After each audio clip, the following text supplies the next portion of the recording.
Hey, this is Antonio. Welcome back to my channel. Now, who's ready for some fighting words? In this video, I want to talk about Deontay Wilder and his return back to the ring against Robert Helenius.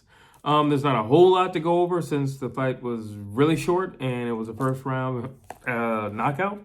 However, we did see a lot of things that, there were a lot of questions with Wilder. He had been gone out of the ring for some time, so there's a lot of questions that really we just need to see if he could answer those questions. How is it going to look? One of the big questions for me was his weight. I personally don't think Wilder needs to be over 220 to 225. Personally, Wilder in the in the teens, that's fine. I think that's one of the things that defeated him in the Theory fight, where he was way too big, and I think he got tired. I don't think he got tired. He got tired really quick. And that was just his own mass. I think that was just way too much muscle for him. And I think Wilder just he is who he is. He's just naturally a slimmer guy. Like he's a tall guy, but he's a slim guy. And I personally think he operates much better when he doesn't have to carry all that weight and that muscle around. So he looked really good on my end, from visually, just seeing how he was conditioned. But it was also his confidence. I was checking to see how he was going to move around in the ring. Now he's definitely had a lot more time with Malik Scott, and I also want to see his footwork. And he was moving. He was sharp. I mean, Robert Helenius was going for it. So, like I said, we didn't get to see a whole lot of things, but the way he moved around the ring was nice. Wilder never had great footwork or anything like that. He definitely didn't know how to circle around or anything like that. There have been times in the past where he tripped on his own feet. So to see him move and not get tripped up or just keep with his flow, I think that was pretty telling. And I think had the fight had gone longer, I think we would have seen a lot more things. But he looked really well on his feet. Let's talk about this punch. Let's just talk about the knockout in itself. Wilder's a very powerful guy. Why do I say that? Because he basically hit him with like a corkscrew type, punch. And honestly, there was he's a very heavy-handed guy, because there's not a whole lot that he could have put on that punch. It wasn't a full extended punch. And, I don't want to say credit to Robert Helenius for overcommitting to a punch combination that I feel like he was a little too far out to have success with. But Robert was fully committed, and for Wilder just to, Triple G does this punch a lot. It's not an overhand. Because it's bent. It's way too bent to be an overhand. An overhand is straight. It's just tilted. That's it. This thing is going downward.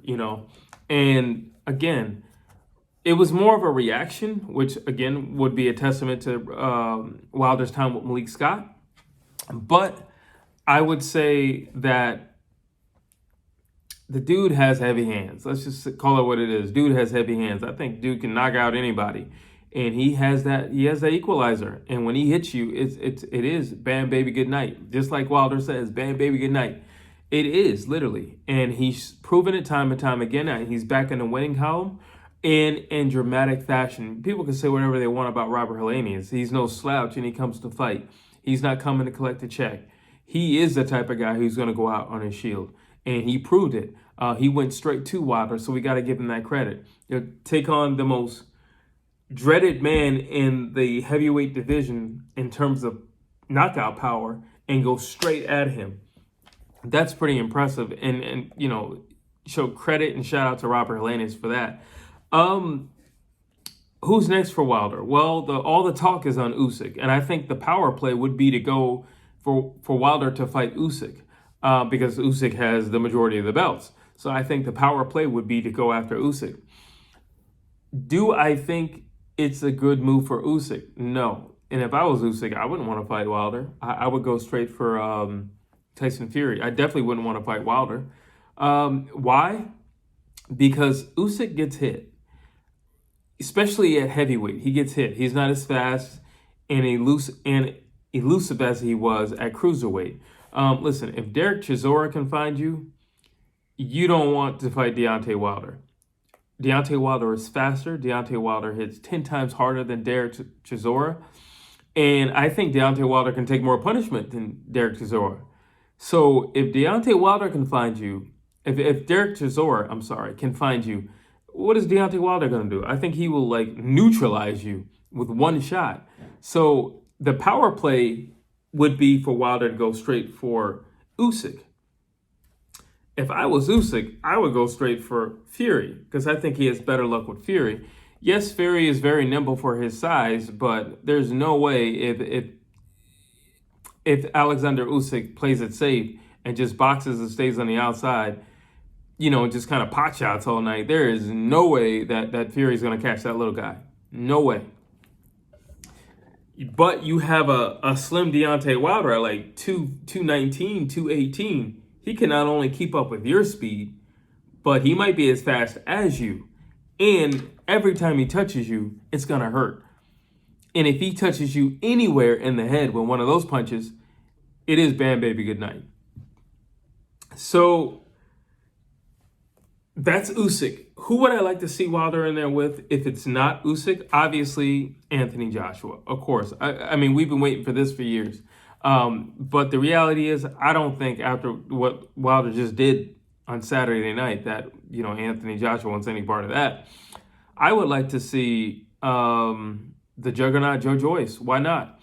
It's an interesting dynamic because you have Joe Joyce who's really big and he can take a lot of punishment. However, Joe Joyce is really big and can take a lot of punishment, but he's slower than a tortoise. Like he hits like a brick, but he's slower than a tortoise. And he's extremely basic. So there you go. You have Wilder, who's faster and who has an equalizer, and you have Joe Joyce, who's really slow but extremely durable and also punches hard. So the question is, can he take the punches of Wilder? Could he actually walk Wilder down? That's the question. And I think that would be a fun fight. It brings Wilder back overseas. I would like to see Wilder fight overseas again because then that could really set something up for Wilder versus AJ. It brings him back overseas, refamiliarizes Wilder with, the UK as if they could have forgotten him. But, why not? And it is a very, very, very intriguing, very dangerous too, because again, Joe Joyce can take a lot. They don't call him the juggernaut for nothing. He's not just a juggernaut because he hits hard. He's a juggernaut because he can take whatever you throw at him. But Deontay Wilder's throwing a bomb. I don't know if Joe Joyce can take a bomb. So again, it's a great fight, and I think it's a whole lot more doable than Usyk or AJ. I think it's way more doable. I don't foresee Tyson Fury looking to fight Wilder anytime soon, especially after the way he looked Saturday night. So again, Joe Joyce, I think he would make the perfect candidate for the next Deontay Wilder fight. I don't necessarily want to see Andy Ruiz in there. I know he was clamoring for it, but nobody wants to see that. But those are my thoughts. Drop your comments down below. I'd love to hear what you have to say. And as always, please like, please share, please subscribe to my channel.